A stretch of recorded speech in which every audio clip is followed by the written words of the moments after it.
प्रिय छात्रों, हिंदी के इस शिक्षण सत्र में आपका हार्दिक स्वागत है।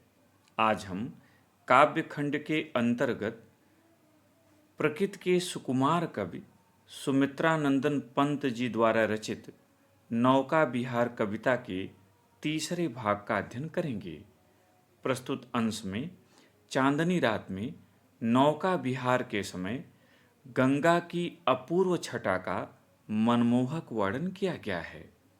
जल में प्रतिबिंबित चंद्रमा, तारे और आकाश आदि का मानवीकरण करके कवि ने मनोहर कल्पना की है। छंद देखें।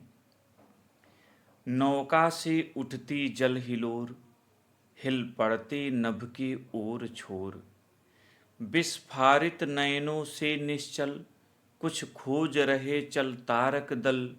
ज्योतित कर जल का अंतस्थल, जिनके लघु दीपों को चंचल अंचल की ओट किए अविरल। फिरती लहरें लुक छिप पल पल, सामने शुक्र की छवि झलमल। पैरती परी सी जल में कल, रूपहरे कचों में हो ओझल। लहरों के घूंघट से झुक झुक, दसवीं का शशि निज तिर्यक मुख। दिखलाता मुग्धा सा रुक रुक। कठिन शब्दों का अर्थ देखें। हिलोर, हिलोर माने लहरें, तरंगे। जल हिलोर, जल की लहरें, पानी की लहरें। विस्फारित नैनों, विस्फारित नैनों माने आंखें फाड़ कर, आंखें खोल कर। चल, चल माने चंचल। तारक दल, तारों का समूह। ज्योतित, प्रकाशित। अंतस्थल, हृदय, भीतरी भाग। अंचल, आंचल। ओठ, ओठ माने आड़, जहां छिपा जा सके। झलमल, झलमल माने चमकीला। पैरती, पैरती माने तैरती। कल, कल माने सुंदर, जैसे कलहंस, सुंदर हंस। रूपहरे, श्वेत। कचों, कच माने बाल, केस। ओझल, गायब होना, अदृश्य। तिर्यक मुख, तिरछा मुख, टेढ़ा। मुग्धा, मुग्धा नायिका का एक भेद है जो अपने रूप से अनभिज्ञ है, अर्थात वह अल्हड़ है। यह नायिका के 27 भेदों में से एक भेद है, मुग्धा नायिका। आइए व्याख्या की ओर चलें। कवि पंत जी कहते हैं कि नौका से उठती जल हिलोर, हिल पड़ते नभ की ओर छोर। जब नौका विहार करते हुए हम गंगा के जल में आगे बढ़ते हैं तो नौका के चलने के कारण जल में लहरें उठती हैं, तरंगें उठती हैं। हिल पड़ते नभ की ओर छोर, और उन लहरों के कारण आकाश जो गंगा के जल में प्रतिबिंबित हो रहा था, दिखाई पड़ रहा था, उसकी परछाई दिख रही थी, वह ओर छोर, एक किनारे से दूसरे किनारे तक हिलता हुआ सा प्रतीत होता है। अर्थात लहरों के चलने के कारण आकाश का जो प्रतिबिंब है वह एक छोर से दूसरे छोर तक हिलता हुआ सा प्रतीत होता है। विस्फारित नयनों से निश्चल, कुछ खोज रहे चल तारक दल। विस्फारित, आंखें खोलकर। कवि कहता है कि जब लहरें उठती हैं तो जो प्रतिबिंब है वो हिल पड़ता है। तारों का प्रतिबिंब भी जो जल में दिखाई पड़ रहा है वह हिल पड़ता है, और जैसे ही जल स्थिर होता है तो ऐसा लगता है, जल में पड़ते हुए तारों की परछाई को देखकर ऐसा लगता है मानो तारों का दल जल के भीतर प्रकाश कर, भीतरी भाग को प्रकाशित कर, अपनी आंखें फाड़ फाड़ कर ज्योतित कर जल का अंतस्थल, जल के भीतरी भाग को प्रकाशित कर वह अपनी आंखें फाड़ फाड़ कर कुछ ढूंढ रहा हो, खोज रहा हो। जिनके लघु दीपों को चंचल अंचल की ओट किए अविरल, फिरती लहरें लुक छिप पल पल।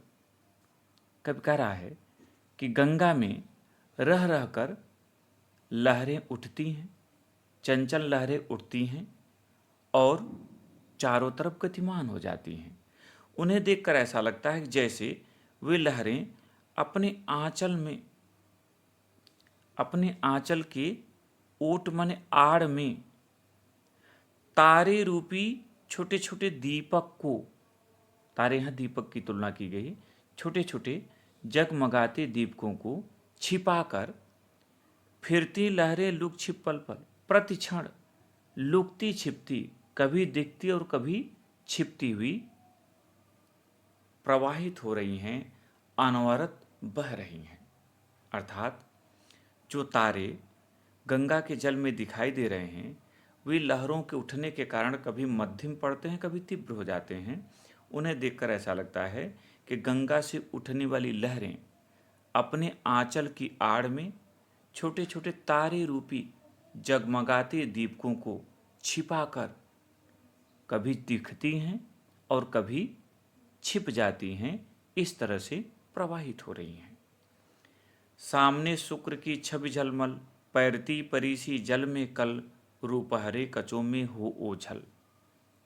कभी कहता है कि सामने ही शुक्र तारे की झलमल झिलमिलाती हुई छवि, झिलमिलाती हुई परछाई जल में दिखाई पड़ती है, जो ऐसी लगती है जैसे कोई सुंदर सी परी जल में तैर रही हो। रूपहरे कचों में हो ओझल, और श्वेत चमकते हुए जल तरंगों में उस परछाई के ओझल होने का दृश्य ऐसा प्रतीत होता है जैसे चांदी के समान चमकते सुंदर बालों में परी के छिप जाने का आभास हो रहा है। लहरों के घूंघट से झुक झुक, दसवीं का सस निज तिर्यक मुख, दिखलाता मुग्धा सा रुक रुक। कवि कह रहा है कि जल में प्रतिबिंबित जो दसवीं का चंद्रमा है वह कभी तो दिखता है और कभी तिरछा होकर छिप जाता है। उसे देखकर ऐसा लगता है जैसे कोई मुग्धा नायिका अपने रूप यौवन से मुक्त होकर कभी तो अपने मुख को घूंघट में छिपा लेती है और कभी उससे अनभिज्ञ होकर, अल्हड़ होकर, लापरवाह होकर अपने मुखमंडल को घूंघट से बाहर निकाल लेती है, उस पर से घूंघट को उखाड़ देती है। यहाँ पर काव्य का सौंदर्य देखें तो गंगा के जल में प्रतिबिंबित आकाश, तारे तथा चंद्रमा की छटा का यहाँ मनोहारी चित्रण किया गया है। इसमें श्रृंगार रस है, यहाँ छंद स्वच्छंद है, अनुप्रास, पुनरुक्त प्रकाश, उपमा, रूपक एवं मानवीकरण यहाँ अलंकार हैं। भाषा संस्कृत निष्ठ खड़ी बोली, शैली चित्रात्मक है, गुण माधुर्य और शब्द शक्ति अविधा तथा लक्षणा।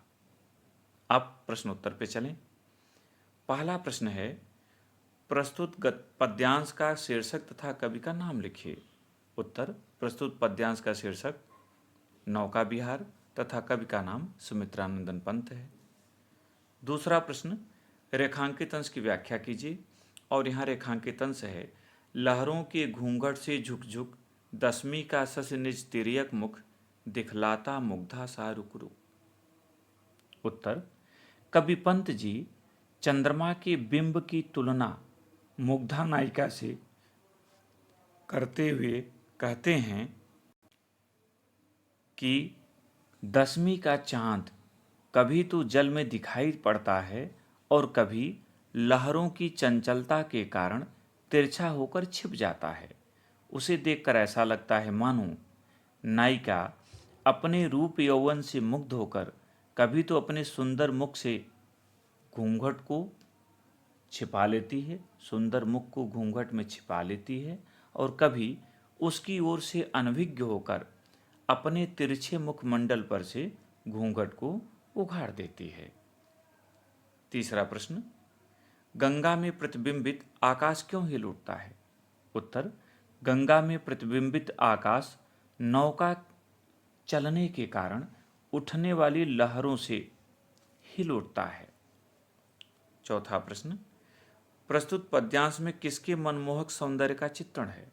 उत्तर, प्रस्तुत पद्यांश में नौका विहार के समय गंगा के मनमोहक सौंदर्य का चित्रण है। पांचवा और अंतिम प्रश्न, कवि ने गंगा में प्रतिबिंबित 10वीं के चंद्रमा की तुलना किससे की है?